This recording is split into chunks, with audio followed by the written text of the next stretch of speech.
The day started like any other, with the sun rising over the horizon, casting a golden glow over the city. People went about their routines, oblivious to the invisible storm hurtling toward them. Claire sat in her office typing up a report.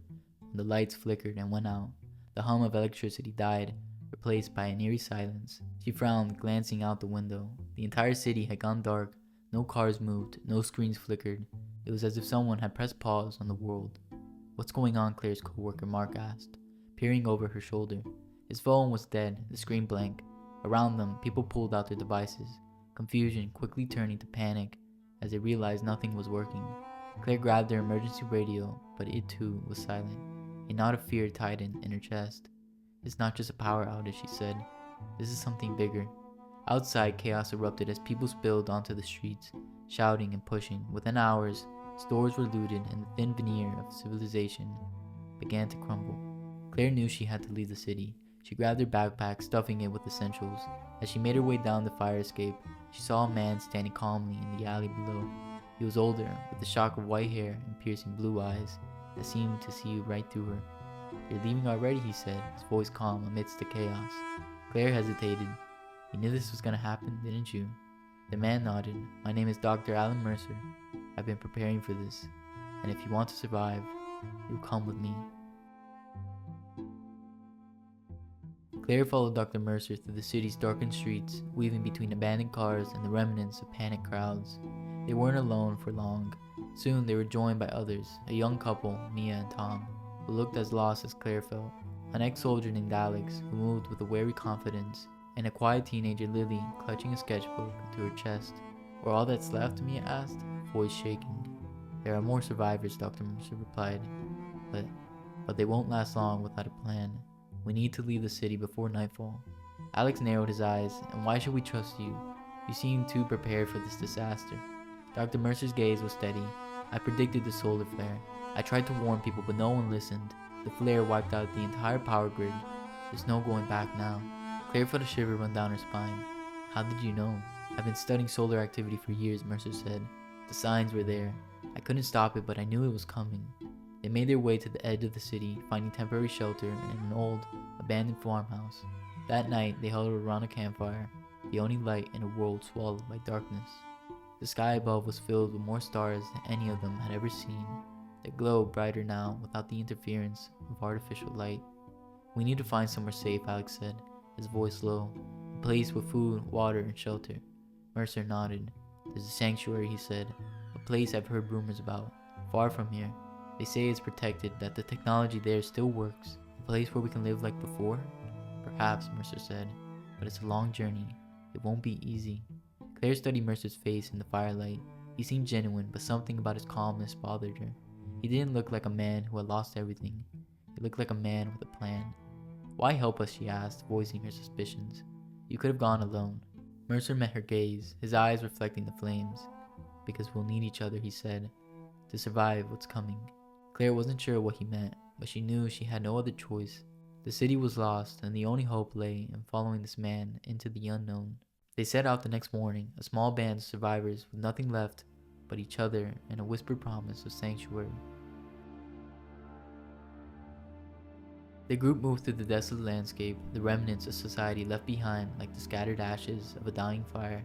The roads were empty, lined with abandoned cars and the skeletal remains of once bustling towns. It felt like walking through a graveyard. Alex took the lead, his military training kicking in as he scouted ahead. Tom and Mia stayed close together, whispering quietly, their hands intertwined. Lily walked at the back, her head down, lost in her own thoughts. Claire found herself walking beside Dr. Mercer, unable to shake her unease. "You seem too comfortable with all of this," she said, her tone sharper than she intended. "It's almost like you wanted it to happen." Mercer glanced at her, a shadow of a smile playing on his lips. "I didn't want it," he said, "but I did see it as inevitable. Humanity had become too reliant on technology. We've forgotten how to live without it." Claire frowned. "So you think this is a good thing?" "I think it's a necessary reset," he replied. "The solar flare was nature's way of reminding us who really is in control." They camped that night in a forest, a silence broken only by the occasional rustle of leaves. Claire couldn't sleep. She sat up, staring into the darkness, her mind racing with doubts. Mercer's words troubled her. He spoke as if he had known this was coming, not just predicted it. What if he's lying? Alex whispered, sitting down beside her. What if this so-called sanctuary isn't what he says it is? Claire's heart skipped a beat. You think he's leading us into a trap? I don't know, Alex admitted, but I've seen this type before. He's got that look in his eye, like a man with a secret. Claire nodded slowly. She had felt it too, the undercurrent of something Mercer wasn't telling them. But without him, they had no direction, no hope. We'll find out soon enough, she said, but we have to be ready for anything. As dawn broke, they continued their journey, the promise of the sanctuary pulling them forward like a beacon. But with each step, Claire's suspicions grew, the nagging feeling that they were walking straight to a carefully laid plan. The sun was setting as the group crested the final hill, revealing a large, sprawling compound nestled in the valley below. It was surrounded by high walls with lights flickering from within, a sight that hadn't been seen since the flare. It felt like a glimpse of the old world, a promise of safety and hope. There it is, Dr. Mercer said, his voice filled with quiet triumph. The sanctuary. Mia gasped, her eyes filling with tears. It's real, she whispered. We're saved. Tom squeezed her hands, his expression one of disbelief. Even Alex seemed momentarily relieved, his shoulders sagging with exhaustion. But Claire's unease only deepened. Something about Mercer's tone, the look in his eyes, it felt wrong, like they were standing on the edge of a precipice without knowing what lay below. They made their way down the hill, through the forest that bordered the compound. As they approached the gates, they saw people inside, others who had survived. They were milling about, working in the gardens, repairing structures. It looked like a thriving community, untouched by the chaos outside. The gate swung open as they approached. A woman in a lab coat stepped out to greet them. She smiled warmly, but her eyes flicked to Dr. Mercer with a knowing look. Welcome, she said. We've been expecting you. Claire's stomach twisted. How could you know we were coming? The woman's smile didn't waver. Dr. Mercer informed us. He said he'd be bringing survivors. Claire turned to Mercer, her heart pounding. You knew about this place the whole time? You didn't just hear rumors. You planned this. Mercer met her gaze, unflinching. Yes, he said calmly. I planned it all. The solar flare, the collapse, and the sanctuary. The group fell silent, the realization hitting them like a physical blow. You caused the flare, Alex said, his voice low and dangerous. Why? Mercer's expression was unreadable, a mask of cold logic. Because it was necessary, he said. Humanity was on the brink of destroying itself. Our dependence on technology was a disease. We needed a reset, a chance to start over. Tom stepped forward, fury etched on his face. You killed billions of people. I saved the future, Mercer countered, his voice sharp. This sanctuary is a seed, a place where we can rebuild without the mistakes of the past. We will create a new society, one that values knowledge, not convenience. Claire felt a wave of nausea. You manipulated us, she whispered. You used us to get here, to justify what you've done. Mercer's expression softened slightly as he looked at her. I knew you would understand, Claire. You're a survivor. You see the flaws in the old world, just like I do. But Claire stepped back, her hands clenched into fists. You're insane, she said. This isn't a sanctuary, it's a prison. You didn't just reset civilization. You became its jailer. The group stood in silence, the weight of Mercer's revelation pressing down on them like a physical force. Around them, the people inside the sanctuary moved with robotic precision, following routines that felt rehearsed, lifeless. It was a stark contrast to the vibrant, chaotic world they had left behind. We can still walk away, Alex said, his voice strained. We don't have to be a part of this. Mercer's smile was thin, almost pitying. There's nowhere to go, he said. The outside world is lost, and it'll be years before it's habitable again. Here you have food, water, shelter, everything you need to survive.